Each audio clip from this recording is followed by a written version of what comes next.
হচ্ছে, আমার মনে হয় ফল কিছু হচ্ছে বলে মনে হয়। কেন? এই কৃষ্ণ নামের মধ্যে বর্তমান কোন ভক্তি না।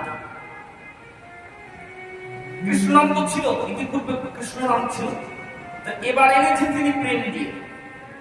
বললে, হে জি, এই কৃষ্ণ নাম তোমরা প্রাণ ভরে বলো, যদি নয়ন জলে ভেসে ভেসে বলো। কিন্তু আমরা কি করছি? যত সিনেমা মানে কৃষ্ণ নামের মধ্যে অর্কেস্ট্রা ঘটে গেছে, ভক্তির লেশ মাত্র নাই। তাহলে এই কৃষ্ণ নামে কাজ হবে? মহাজন বললে, একবার কৃষ্ণ নামে যত পাপ হয়, পাপকের সাধ্য নাই তত পাপ।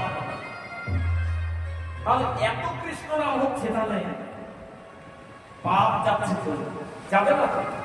কি করে যাবে? পাপ যাবে না। কেননা নামের মধ্যে রুচি নাই, নাম করতে হয় তাই করছে। এত সুন্দর মানুষ জন্ম পেয়েছে কিসের জন্য? এই মানুষ জগৎটি ভগবান আমাদের দিয়েছে কেন? দেখুন, এই মানুষ জন্ম হঠাৎ করে কিন্তু আমাদের হয় নাই। এই মানুষ জন্ম হয়েছে 84 লক্ষ জমি ভ্রমণ করে, 4 লক্ষ বার মানুষ জন্ম, আর 80 লক্ষ বার কীট পতঙ্গ পশু পাখি কত কিছু হয়েছে, গাছপালা ইত্যাদি ইত্যাদি ভাবে আমাদের জন্ম হয়েছে। আর 4 লক্ষ বার মানুষ হয়েছি আমরা।